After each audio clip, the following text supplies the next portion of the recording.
primeiro semestre. Bom dia. Bom dia. Esse primeiro semestre é uma ramificação do Encontro Mundial de Magnetizadores. O Encontro Mundial de Magnetizadores é uma vez por ano, como eu disse ontem, cada ano num local diferente. Este ano foi em Pelotas, ano que vem, em abril, vai ser em Recife. E como é só um encontro, é para todo mundo se inscreve como queira, começa inclusive com pré-inscrição, mas os estados começaram a ter necessidade também de se conversarem, porque alguns estados têm grupos que trabalham no magnetismo, mas também não se conheciam, porque esse encontro recebeu o nome de encontro exatamente por isso, que era o encontro dos magnetizadores, abertos aí para quem quisesse do mundo todo. E todo ano sempre tem alguém de fora, né? Alguém que vem de outro país para participar. Mas os estados tendo essa necessidade, então resolveram também fazer encontros estaduais. Hoje já tem encontro em Goiânia, Pernambuco, Ceará, Bahia, São Paulo vai ter agora, Rio de Janeiro está se articulando para o ano que vem, fazer o primeiro, e talvez eu esteja esquecendo alguém aí, mas já tem vários estados que estão começando a fazer seus encontros estaduais. E aí nesses encontros estaduais, os centros que estão trabalhando apresentam os casos que estão tratando, e muitas vezes dali a proposta também é tirar alguns daqueles temas para levar para o mundial. Porque os encontros mundiais, eles são muito menos teóricos e muito mais apresentação de casos, o que é muito valioso. Não são casos que se chegou à conclusão, nem sempre. Tem casos, às vezes, que estão em processo de terapia, que estão bem encaminhados. Então, são divulgados para que as pessoas, inclusive, em sabendo como é que está indo, de repente quer se engajar naquela pesquisa ou naquela experiência, pelo menos já tem um roteiro básico. E além do mais, nesses encontros mundiais, a gente termina conhecendo todo mundo que está trabalhando com magnetismo. Isso abre um novo universo, que essa foi a proposta, inclusive, do início. O Encontro Mundial de Magnetizadores começou, na realidade, ia ser apenas um encontro de 4 amigos. Era eu, Ana, Adilson e Ivan. Ana de Pelotas, Adilson de Aracaju e Ivan de Itabuna, na Bahia. E aí quando a gente combinou, foi eu que combinei para a gente se reunir para bater um papo, porque eu conhecia todos e eles não se conheciam, ninguém conhecia ninguém. E eu conhecia muito mais gente, mas esses 4 eram que estavam com os 4 núcleos já funcionando. Aí a proposta foi a gente se reunir para conversar, para ver quem estava fazendo o quê, para a gente ter alguma direção. Aí o Adilson já falou, disse, bom, eu tenho 20 pessoas para ir comigo. Eu disse, bom, já mais um encontro de 4. Se você vai trazer pessoas, também em Natal comigo tem algumas pessoas. A Ana também trouxe outras e Ivan trouxe outras. Quando a gente terminou, estava com mais de 100 pessoas. Ia ser um encontro de 4, o primeiro. Mesmo assim, ele foi bem restrito. A gente não abriu inscrições, a não ser as que cada um trouxe. Só que isso cresceu, né? Porque aí surgem mais casos, surgem mais casos, e ao ponto de que agora já tem os encontros estaduais. E o encontro de São Paulo surgiu exatamente aqui, do ano passado, quando eu estava aqui em Taubaté. Tinha um pessoal de São Paulo que disse que queria fazer. E pegaram para valer mesmo, estão indo e está com tudo já organizado, está tudo praticamente bem definido. E pelo que ele me falou da última vez, por e-mail, ele disse que já tem um bom número de pessoas inscritas, que de uma certa forma é surpreendente. Porque aqui em São Paulo não é como lá no Nordeste. No Nordeste talvez a intercomunicação parece que flui mais rápido, não sei. Aqui em São Paulo as coisas são um pouco difíceis, que era para ser exatamente o contrário. E eu digo isso porque como eu venho a São Paulo há muitos anos, agora no magnetismo, ultimamente foi que eu diminui bastante de vir a São Paulo.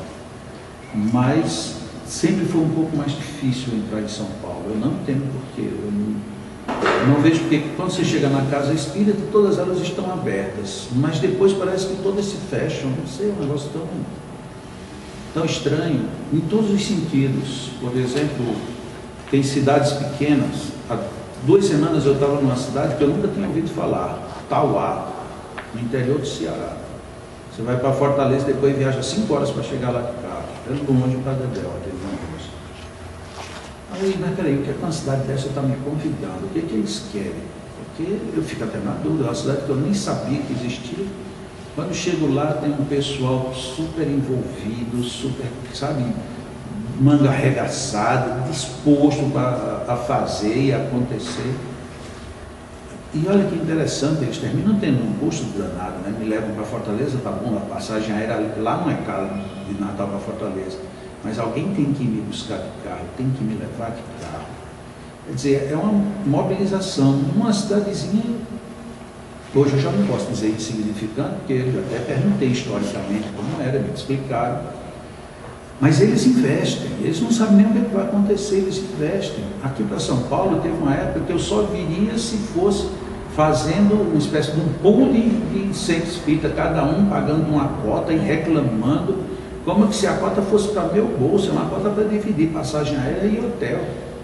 Por que São Paulo é tão complicado? Você vai para o Nordeste, eu vou para lugares, mesmo em São Paulo, interior, mais distante, o pessoal banca numa boa, tudo, ninguém questiona nada, e você chega lá, está tudo efervescente. Tem gente do interior de São Paulo aqui que já me procurou em Bahia, já foi atrás de mim em seminários em Pernambuco. De vez em quando tem turmas de São Paulo indo, mas aqui é difícil, né? Às vezes a gente começa numa casa espírita, daqui a pouco a casa trava tudo, né? Mudou um diretor, parece que muda o espiritismo, né? Até o espiritismo há um diretor, então esse diretor gosta, então fica. Mudou o diretor, não fica. Semana passada eu estava na Bahia, outra cidade bem esquisita para mim também, que eu não conhecia, Ribeira do Pombal, nem sabia que existia. Ela é bem no norte da Bahia, tanto que você vai para Aracaju, porque se for para Salvador fica longe demais. E mesmo assim, de Aracaju para lá são 3 horas e meia de carro. Aí você chega lá, está outro movimento efervescente, tá? A cidade está totalmente envolvida, não sei quantas casas, todas as casas da cidade, casas da redondeza, tinham 12 casas de 12 municípios ao redor, todo mundo vai participar. Parece que é uma outra efervescência, uma outra coisa. Aí esse pessoal já escreve, já vai em cima, já querem saber quando é que é o encontro da Bahia, já vão para o encontro que não sabiam que existia. Como é complicado. Então me admirei muito aqui o ano passado, quando o pessoal disse que ia fazer. Tá bom, vamos lá, e fizeram, e vai fazer, vai acontecer. E eu acho que encontros como esse, nós que estamos interessados, nós não deveríamos perder. E eu falo isso primeiro porque eu não tenho nenhum envolvimento direto nem indireto. Então, eu não tenho nenhum interesse, a não ser o interesse do que as pessoas frequentem, aprendam, troquem experiência. Quem sabe diz, quem não sabe pergunta e ouve. Primeiro, isto. E segundo, porque eu sugiro, porque se quando eu comecei a estudar magnetismo, tivesse essas coisas à disposição, nossa, eu estava muito adiantado. Porque eu ia para tudo que era evento, não me importava onde fosse evento. Eu já viajei o Brasil todo só para assistir evento. E às vezes tinha lá um tema passe, era a coisa mais de pronto, eu vou. Quando chegava lá era uma decepção, era bom, mas eu tenho que ver que de repente aparecem coisas interessantes, como apareceram muitas coisas interessantes, conheci muita gente, mas porque eu me mexia, se eu ficasse Natal esperando, eu estava, ou se então ficasse Natal aceitando a pressão de que, olha, larga disso, isso aí você só vai ter problemas.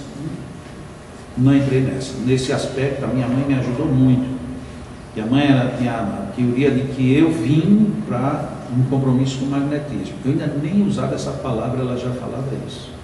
Seu comprometimento é com o magnetismo. E ela falava isso desde pequeno, e esse negócio terminou pegando. E disse que praga de mulher pega, né? Se for da mãe, então. Mas ela tinha razão. Eu poderia muito bem desistir, eu sou independente. Eu poderia muito bem ter deixado isso de lado, porque pressão não faltou, pressão injúria, difamação, falsidade, perda de amigos, que não é bem perda de amigos, né? Pessoas que eram próximas e de repente viraram as costas porque era conveniente. Ah, se eu ficar junto de você, o que vão pensar de mim? Aí se afastaram. Mas eu não liguei para nada disso, porque se fosse ligar, eu teria parado. Hoje, recentemente, uma pessoa disse para mim: Jacó, não desista. Eu digo: meu filho, se eu tivesse de desistir, eu já tinha desistido fazia muito tempo. E aí ontem eu falei negócio de umbral. Aí às vezes eu digo, mas aqui num tom de brincadeira, eu também não acredito muito em obsessor não, porque o obsessor pega quando você cruza os braços. Porque um obsessor, para me pegar, ele está perdido, porque ele tem que ir para onde eu vou. Se ele quiser ser um obsessor e ficar de longe, aí ele não me encontra mais. Ele não consegue me colocar uma tornozeleira eletrônica, então ele tem que ir comigo. Vamos falar, vamos ouvir falar de Kardec. Ou você me obsedia, ou eu transformo você. E eu acho que eu tenho muito obsessor que hoje em dia me ajuda, porque desistiram. Ou foram embora, ou atualmente são magnetizadores espirituais. Não tem muita chance, não. E aí, fora que eu falo ainda outros temas que não só muita gente pensa, às vezes, que eu só falo de magnetismo. Eu falo de Deus e do mundo. Evito falar temas que eu não entendo nada, mas estamos aí. Muito bem. Vamos lá ver se a gente se encontra então. O primeiro é Nesp. Veja agora. São Paulo tem um grande problema. Não uma interferência, mas uma objeção de aliança, de uso, de federação. Eles não impedem, mas também não colaboram, não ajudam, não incentivam em nada. Não adianta, na nossa região, por exemplo, eu tentar fazer um evento para convidá-lo que não tem como. Só vai ser a nossa casa. Casa nenhuma mais aceita o magnetismo na nossa região. É complicado, viu, São Paulo? Eu sei que é complicado. Mas aí você veja, a Justa Aliança, que de uma certa forma está bancando o Enesp. Não é curioso isso? É curioso. Não, eu te digo, não tem interferência, mas eles não ajudam também. Mas na hora que eles estão fazendo com o Enesp, já ajuda. Pelo menos uma atitude muito corajosa. Muito. Eu admirei muito quando eles disseram que iam fazer e estão fazendo. Porque dentro do modelo espírita que a gente vive hoje, modelo de movimento espírita hoje em dia é danado. E aí não adianta relembrar nada daquilo que eu já falei ontem, né? Aquela lógica de Kardec é tão clara, tão evidente que se ele não conseguiu convencer, eu muito menos, né? E Kardec, pelo que eu sei, Kardec era um indivíduo ponderado, ele falava calmo. Eu falo agressivo, eu sou muito mais irrequieto. Ele não convenceu, imagina eu, mas também não estou muito preocupado com isso não. Eu quero ver quando a gente tiver todo mundo lá do lado de lá, como é que vai ser. Aí eu quero ver lá o encontro, hein, Pedro? Nós dois lá, só olhando para a turma, só eu avisei, você não quis. Porque o pessoal pensa que na próxima encarnação vai vir espírita de novo. O pessoal acha que é fácil. Olha, do jeito que tem pouquinho, é difícil você voltar a ser espírita.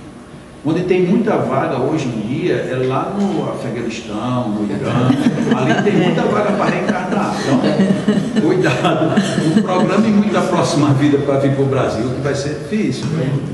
Então, para se cruzar com o espiritismo na próxima é complicado. Então, é melhor aproveitar enquanto a gente está aqui. Aproveita, porque eu não sei o que vai acontecer na próxima. Eu não tenho a menor ideia. Às vezes as pessoas ficam admiradas que eu tenho muitos filhos. Eu disse, olha, desde pequeno eu ouvi dizer que a fila para reencarnar é grande. Eu não acredito. Mas por garantia eu já coloco 12, porque pelo menos alguém vai ter que abrir uma vaga para mim. Não quero nem saber. Já estou trabalhando nessa para a próxima também. Que tem um tal de gente só querer um filho.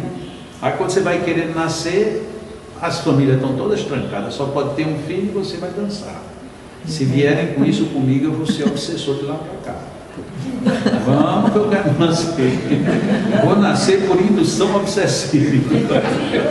Vou trocar o nome de fecundação por indução obsessiva. Muito bem. Ontem eu falei um pouco das articulações, também não vou me demorar mais. As articulações, elas são de fato, e obviamente alguém pode até perguntar, mas por quê? Eu não sei. A resposta minha já é essa, eu não sei por quê. Mas as articulações, elas são contentoras de determinados campos energéticos densos.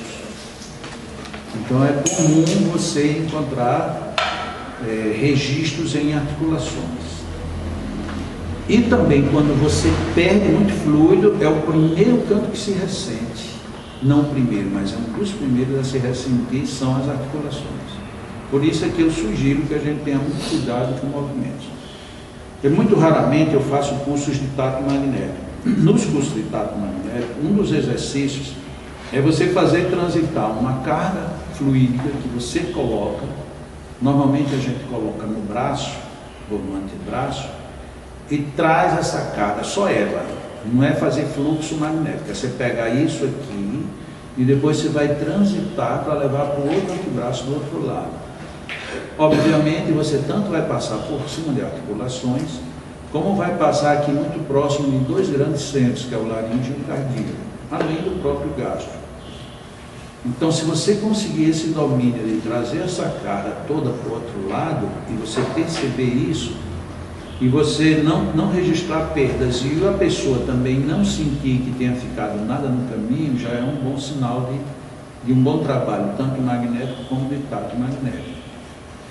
Mas na maioria das vezes, esse tipo de exercício, alguém retém alguma coisa na articulação. Então, mas retém por quê? Porque nessas zonas tem algo que promove essa retenção. Então, quando ontem eu lembrei que Deleuze dizia que trouxesse parasse nos joelhos, eu ouso dizer, não digo que ele está errado, mas eu digo que é mais prudente não parar no joelho.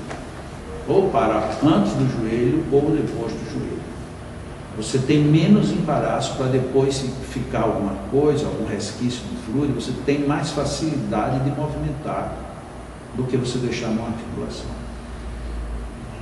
Um dos exemplos que a gente tem é quando você trabalha alguma pessoa que tem problemas de artrose, de artrites. Você vê que mesmo se você for trabalhar as técnicas de Deleuze para tirar dores, você tira mais fácil em outra região do que nas articulações.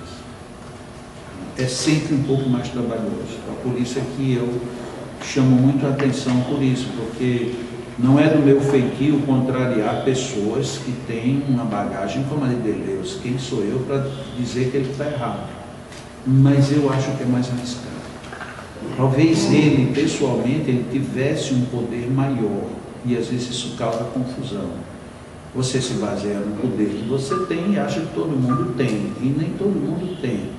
É como uma pessoa que dirige muito bem nem sempre é um bom professor de direção, porque ele acha que, olha, tá vendo, isso aqui você faz assim, ó, nesse momento aqui você troca de marcha, e você está ali, como assim? Eu não percebi esse momento. Outra, ela quase quebrava o celular, pegou teimoso, teimoso era apertado. Ou então quando a gente está aprendendo a fazer algum software num computador e é um jovem quem vai ensinar, pode desistir, senão não. Ele faz assim, ó, então você pega aqui, passa aqui, clica aqui, você, mas peraí, calma, você não viu? Não, eu não vi, é assim, eles vão-se embora e você fica sem entender nada. Na cabeça deles nós somos burros, na nossa cabeça eles são apressadinhos, porque não chega numa situação. Então é mais ou menos isso entre eu e Deleuze. Eu creio que ele tinha essa habilidade, por isso que ele não percebeu. Mas a grande maioria percebe que é difícil determinadas cargas em articulações. Órgãos e órgãos, ontem eu falei da questão do fígado com os olhos e os ouvidos, né? Até em cima de uma citação de Deleuze. Falei daquele outro caso, do laríngeo, provocando erupções. Eu já trabalhei 3 casos desses, 3. Um foi gravíssimo, foi inclusive com a minha sobrinha, e que ela ficou literalmente desenganada, porque se as feridas aprofundassem mais um pouco, aí era fatal, aí já não tinha mais jeito. Ela teve umas irritações na pele, nas axilas, nas duas, e aí foi ao hospital, passaram uma pomada, não deu certo, passaram outra, mas na hora deu certo. Isso eu não soube. Aí depois Um mês e pouco depois, começou a ter as mesmas erupções aqui agora na região da vagina e do entrepernas. Só que aquilo foi se alastrando, foi empurulando de jeito, aquilo ali virou feridas feias, foi descendo aqui pelas coxas, vindo para trás, pegando ânus, nádegas e tudo, e ficou uma coisa insuportável, extremamente doloroso, extremamente purulento, e ela não conseguia mais andar, porque o próprio movimento da perna, a pequena retração da pele, isso provocava dores lancinantes. Então ela tinha que ficar deitada no sofá, com uma perna embaixo e a outra perna em cima, no encosto do sofá, porque as pernas não poderiam colar. Para fazer xixi era um negócio desgraçado, porque não só o esforço, o movimento, ela só fazia o xixi aos berros.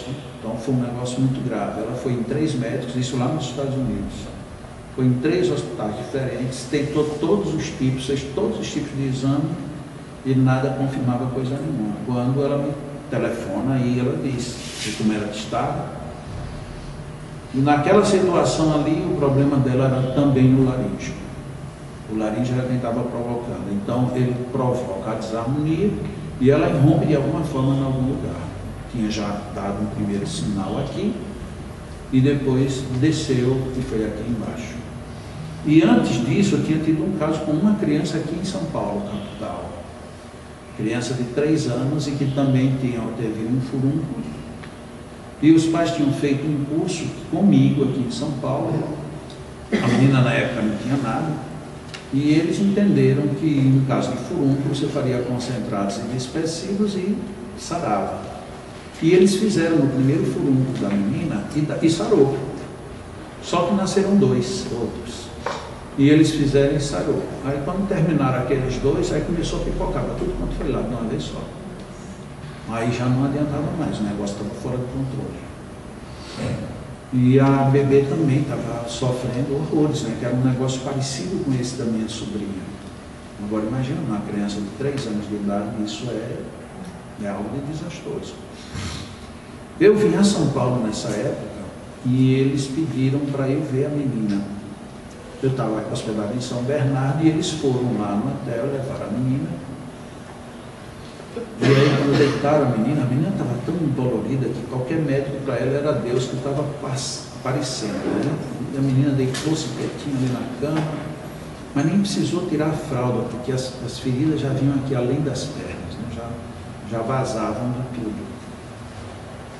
E aí eu fiz o passe na menina e quando eu vou fazer um tato completo, estava lá o laríngeo totalmente desestruturado da criança.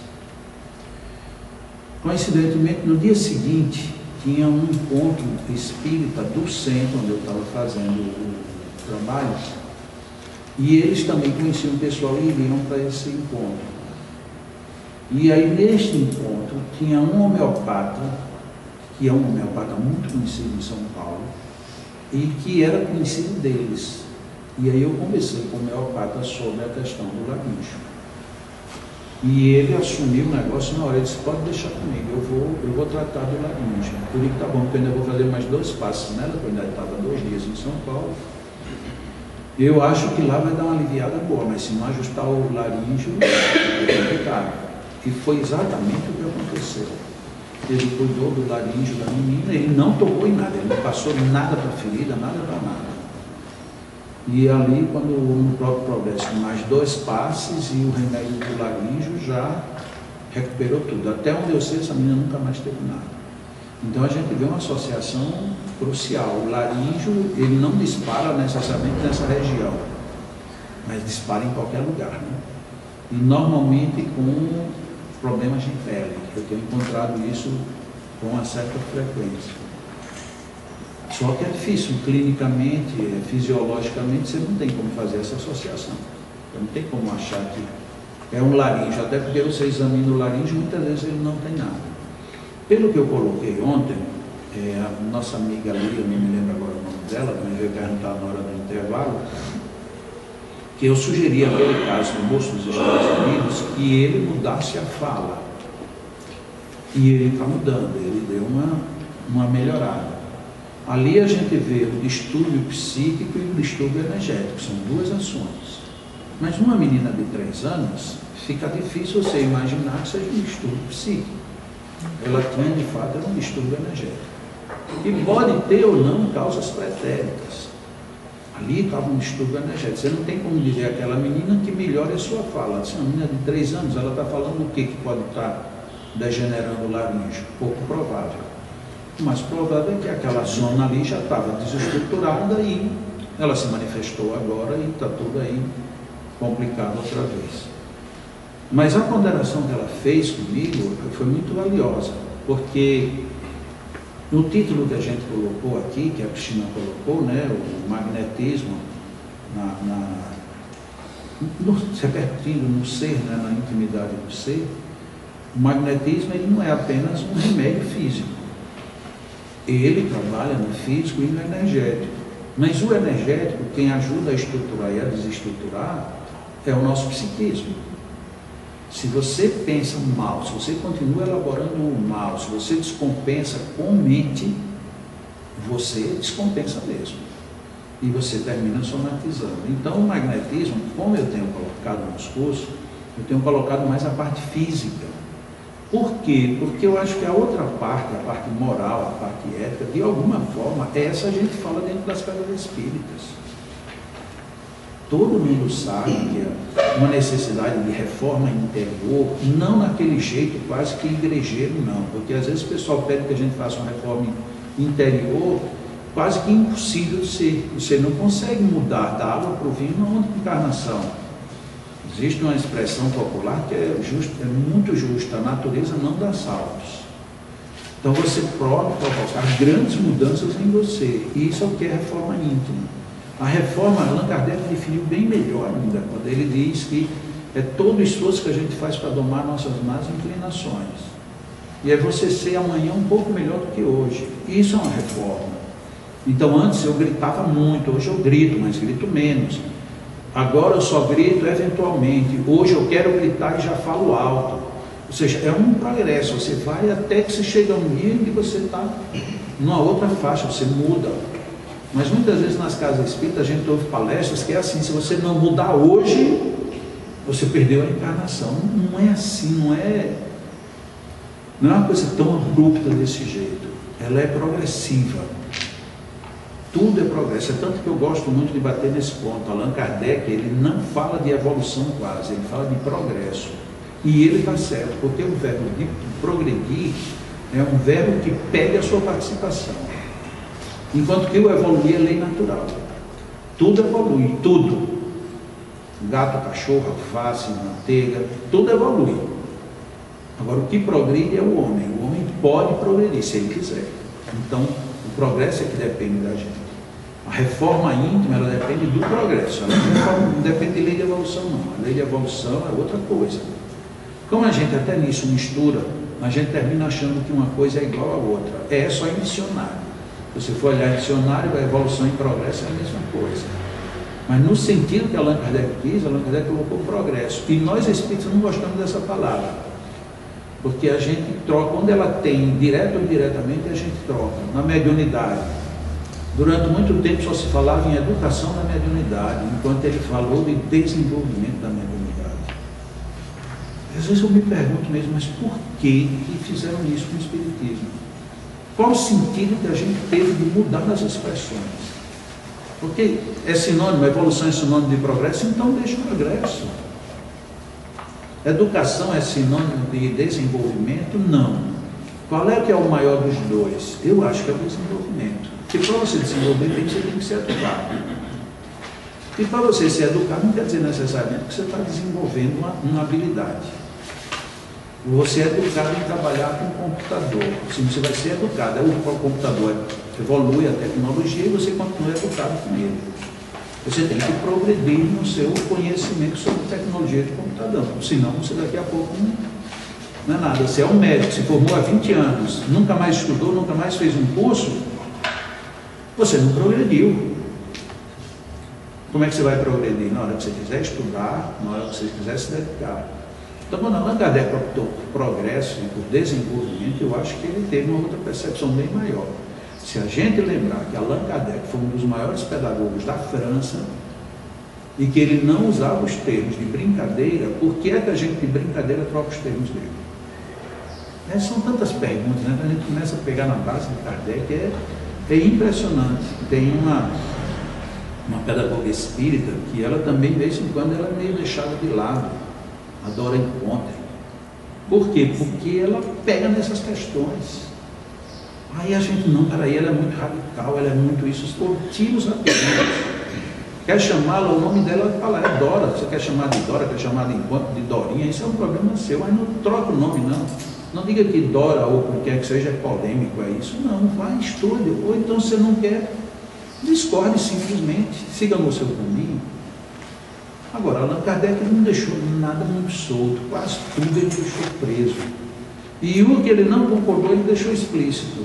Livro A Gênesis, capítulo Uranografia Geral, toma o nome do médium e o nome do espírito. Por quê? Porque ele não concordou com aquilo, ele achou aquilo estranho. Mas o médium era amigo, era da área, e era médium, era amigo, era da área e era médium, e recebeu muitas coisas boas. Aí ele vai e traz aquele capítulo da Uranografia Geral da Gênesis. Allan Kardec foi que esse capítulo foi recebido pelo médium CF do Espírito Galileu Galilei. Pronto, disse o nome do Espírito, disse o nome do médium. Por que ele fez isso só nesse capítulo e não fez nos outros? Porque tinha uma coisa ali estranha, e tinha. Como é que acontece a fase da Lua? A fase da Lua é que a Lua é como um João Bolão. Olha que explicação que tem lá na codificação, coisa mais ridícula. E aí, como é que a gente fica? Fica do jeito que Allan Kardec diz, quando a ciência disser que a gente está errado, a gente fica com a ciência, pois isso aí está errado.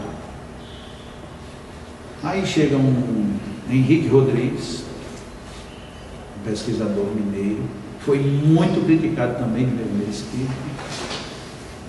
Ele vai em Chico Xavier para perpetrar uma dúvida. Chico, me diga uma coisa, você que tem acesso lá para o pessoal lá de cima, por que é que Allan Kardec colocou o nome do médium e do espírito?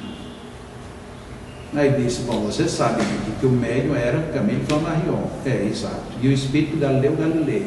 Muito bem. Pois Camille Flammarion era a reencarnação de Galileu Galilei.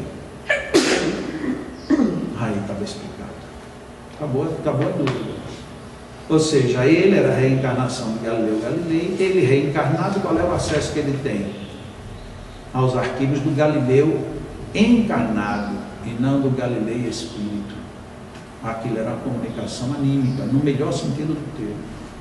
Por isso que tinha tanto erro. Olha que coisa curiosa. Agora, só porque alguém se indignou e quis saber, quis entender por que Allan Kardec deu essa mancada no livro A Gênesis, colocou um capítulo inteiro comprometido. Mas se a gente pega, não, mas foi Allan Kardec, se foi Allan Kardec, ninguém pode contestar, ninguém pode duvidar. Claro que pode. Agora, vamos ter lógica. Não vamos contestar só porque eu quero ser contestador. Nós vamos contestar para entender, para ir buscar informação. Foi o que fizeram. De repente está lá uma informação. E uma outra situação, que tem mais outras situações, de órgão versus órgãos, é uma outra conexão que existe entre, principalmente, o rim direito e o fígado. O rim direito, energeticamente, ele produz grande parte da energia que o fígado precisa. Mas existe uma figura, isso é simbólico, mas é só para a gente entender, existe uma figura de uma deficiência no fígado que, infelizmente, ela é mais comum do que a gente imagina. Tem pessoas que no fígado trazem uma espécie de dreno. O que é que isso quer dizer? A energética do fígado sai, vaza e não entra no organismo. E pelo que se imagina, essa energia ela é vazada para o espaço, ela não fica no organismo. Então tem pessoas que têm como que um dreno, ou seja, como se fosse uma bexiga furada.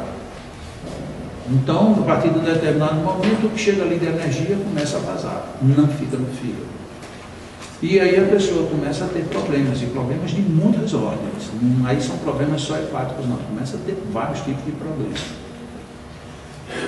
Em magnetismo, a gente vê, inclusive isso tem um tanto quanto na medicina chinesa, o rim direito, ele trabalha de uma forma muito direta com o fígado e ele manda energia para o fígado. Quando o fígado ele tem vazão de energia, ou seja, quando essa energia é drenada, o rim passa a trabalhar muito mais, e aí tanto energético como fisiológico. E muitas vezes é um problema sério quando a pessoa tem que tirar o rim direito, porque há um comprometimento energético sério. Esse dreno, ele é anatômico? Não. É energético, não é anatômico, não. Se fosse anatômico era fácil perceber, né? Algum exame já teria detectado. E se percebe isso muito com exercícios de tato. Você provoca uma carga grande de energia para o fígado e acompanha. Se vazou, ela tem que ir para algum outro ponto. Se for para algum outro ponto, você já sabe, bom, então esse ponto estava carente, ou esse ponto, então você acompanha. Mas quando ela vaza e não vai para canto nenhum, é isso que a gente chama de dreno. Então essa energia é drenada para o espaço. Então ela, entre aspas, ela passa a ficar inútil, com prejuízos para quem está sendo drenado. Então até isso, à medida que a gente vai avançando em magnetismo, a gente tem que ficar atento para algumas questões, porque um dos problemas nossos, a gente tem dois problemas graves. Um é saber a origem das enfermidades. Isso, no dia que a gente tem magnetismo, descobre, isso é uma riqueza. Por que você está com esse problema? De onde está vindo? Principalmente as questões imunológicas. Você detectar de onde veio o problema imunológico, isso é de uma preciosidade monstruosa. E não é tão simples, porque se fosse simples, todo mundo detectaria. E a outra é as perdas de energia que você tem, o que é que elas vão interferir. Por que determinados órgãos, de repente, começam a perder energias? Hoje a gente tem isso mais ou menos em relação ao fígado, mas não acontece só no fígado, acontece em outros cantos. De repente a gente começa a ter uma perda energética e para onde está indo isso? Como espírito, a gente estava até conversando aqui ainda há pouco, como a gente tem o hábito de tudo achar que são os espíritos, quando você começa a ter perda de energia, a gente já diz logo que é um vampiro, que é um obsessor que está ali roubando energia. Se for, você vai numa reunião de desobsessão e vamos tratar desobsessivamente. E isso tem que parar. Mas e se você afasta tudo que é possibilidades espirituais, você continua perdendo energia, então tem alguma coisa a mais. E essa coisa é energética. Normalmente a gente chama de dreno, nesse sentido negativo, essa perda de energia que você não sabe quando vai. Seria uma anomalia isso, um indivíduo específico? Não deixa de ser uma anomalia, não deixa de ser, mas é alguma coisa de anormal, por isso que é anômalo, é anormal. Porque o nosso padrão era para toda a nossa energia circular em nós mesmos.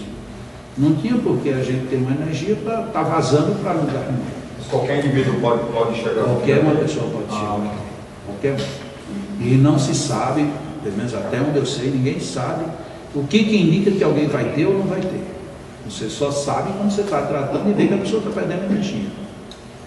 Dependendo do tipo de atividade, a gente sabe, por estudo da fadiga fluídica, a gente sabe que tem algumas profissões que elas expõem mais a pessoa. Por exemplo, quem lida com fisioterapia, massoterapia, é um grupo que tem mais possibilidades de ter perdas do que uma pessoa que tem uma profissão convencional comum. Por quê? Porque o toque, o contato, se você faz tudo isso, quando você começa a se envolver psiquicamente, você pode ser sugado. E na hora que você começa a ser sugado seguidamente, você pode depois assumir uma posição de fuga de energia. Porque no princípio eu estou sendo sugado, mas está saindo de mim para você. Mas chega uma hora que eu começo a perder, minha natureza começa a perder energia. E aí você pode entrar em fadiga. Alguns tipos de professores também ficam meio expostos. Psicólogos, psicanalistas. Por isso que esse pessoal, você veja que é meio que formal. Todo psicólogo, psicanalista, lá no fundo dizem assim, olha, mas escute, ouça, mas não viva o problema do seu paciente. Ou seja, não entre na questão psíquica. E como cortar isso? Hein? Você falou que a gente está doando quando está ligado, mas mesmo quando você se desligou do seu cliente, paciente, como que você corta essa doação involuntária ou essa perda? Eu sugiro, inclusive já fiz essa sugestão em alguns cursos, qualquer pessoa da área da psicologia, se terminou a sessão, se sentiu um pouco esgotado, não receba outro de imediato, mande esperar um pouco, faça exercícios respiratórios, se for o caso faça alongamentos, né? Se for o caso caminhe um pouco na própria sala, descomprima o máximo possível, inclusive até, lógico, se disserem que eu não estou dizendo que a pessoa fique jogando as mãos, vão dizer que eu já estou mas tudo isso são atitudes dispersivas, porque quando você se conecta muito, você passa a doar. Uma boa observação disso a gente tem grupos magnéticos que tem um aplicador e um apoiador. Então o aplicador faz tudo o que é preciso e o outro fica aqui só vibrando e eventualmente doando fluidos para o magnetizador. Se vamos imaginar aqui um exemplo real, 5 passes. Então você fez um, o paciente saiu, voltou o segundo paciente, o 5º passe. E um apoiador, o mesmo apoiador. Quando terminar, pergunte qual dos dois está mais cansado. O apoiador. Por quê? Porque quando você está no apoio, você só doa. Você não dispersa. O magnetizador, ele está doando, está se esforçando, mas ele está dispersando. Nas dispersões, ele recompõe tudo que saiu de excesso. O outro, o que ele perdeu de excesso, perdeu. Sem se recompor. Então isso é uma evidência muito forte. Agora você imagine isso dentro de uma cabine de psicologia, eu estou te atendendo, você veio cheio de problemas, eu entrei no clima, você me roubou energia, você vai embora, você manda o outro, e manda o próximo, manda o próximo. Quando chega no final do dia, você diz, Jesus Cristo, o que foi isso, Senhor? Uma carreta passou por cima de mim. E aí você fica, aí você não quer mais, aí não tem apetite, não tem mais vontade, tudo que é compromisso você tem da vontade, você dorme, acorda no outro dia cansado. Ah, mas eu durmo 8 horas, eu dormi 10, e estou pior do que eu fui dormir. Característica de fadiga, ou seja, você perdeu mais energia do que devia. E aí vem alguns, tudo isso são macetes, né? Olha o que é observar o fenômeno magnético. Aí você conhece uma outra psicóloga que atende tanta gente quanto essa, mas não sente isso.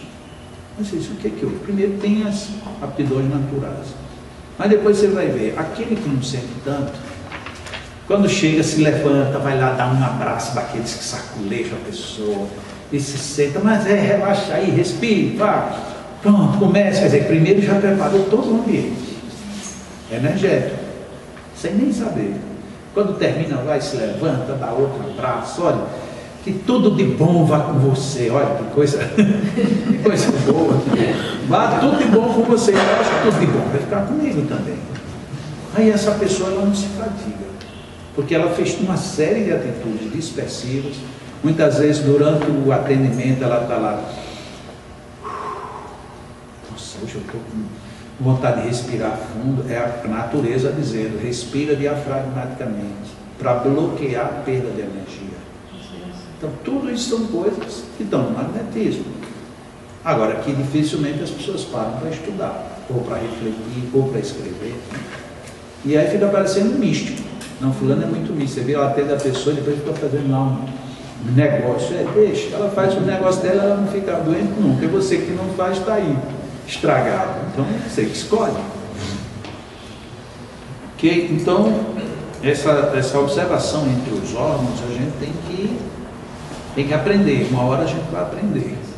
Eu sei que para quem está começando a ouvir falar em magnetismo, esses assuntos estão muito longe, estão muito altos, sei lá como, mas a proposta é que nós que já estamos há mais tempo, pensemos nessas coisas, porque isso vai lá na frente fazer uma diferença enorme no resultado do tratamento, na sua segurança, onde a gente vai chegar, né? São situações muito boas.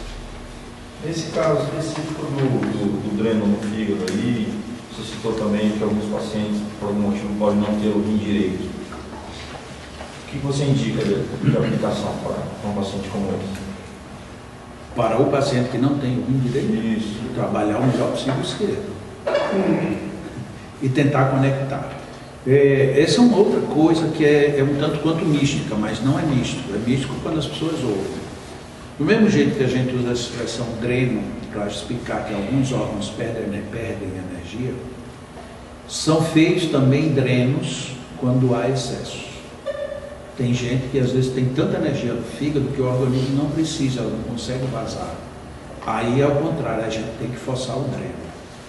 Assim como muitas vezes algumas situações de pré-inflamações, ou seja, uma inflamação que não existe, mas que pode existir, vir a existir, depois você faz o passe, se você já tiver essa habilidade, é como se você também ali colocasse um dreno, para que antes que aquilo aconteça, saia, não entre. Lógico que isso é um dreno energético, dificilmente ele vai ser percebido. E existe ainda que, infelizmente, é uma coisa que continua, já era para essa altura a gente ter mais preciso, mas que, infelizmente, as experiências, todas elas que foram iniciadas, pararam por opção dos pacientes, que são interconexões tipo pontes, principalmente no sistema nervoso medular, em que a pessoa sofreu grandes problemas, sejam com hérnias, sejam com impactos, e são regiões às vezes que ficaram comprometidas, algumas às vezes até com imobilidade parcial. Então você fazia uma espécie de um dreno reconectivo, ligando e passando por fora de onde está o trauma. A pretensão, inclusive, quando isso foi começado, era que isso sendo feito com toda a intensidade e regularmente, isso chegasse a um ponto de ser percebido por aparelhos.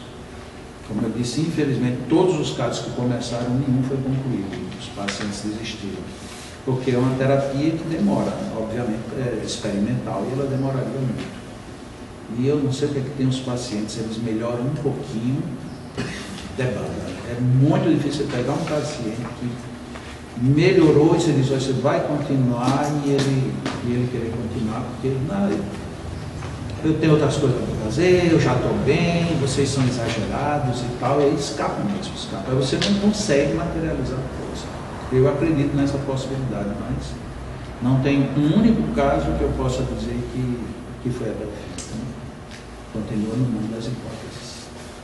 Inclusive, essa hipótese ela é tão promissora que, se ela um dia for confirmada, você pode pensar em trabalhar com pessoas totalmente paraplégicas, para recuperar movimentos.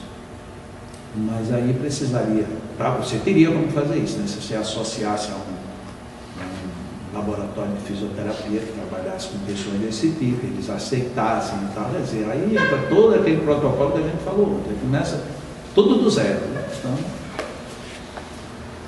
talvez na próxima encarnação eu venha na área médica e se eu vier aí eu acho que vai ser mais fácil de eu fazer. Por enquanto nessa fica difícil. Eu como engenheiro, o pessoal aceitar eu dar palpite na área biológica fica longe, mas fica muito longe. Foi bom porque me deu toda a lógica do raciocínio, né? Quando eu terminei engenharia, eu trabalhava numa empresa que eu fui o engenheiro responsável da empresa. Mas só que eu era frustrado, porque a firma precisava de um engenheiro, e o engenheiro era eu.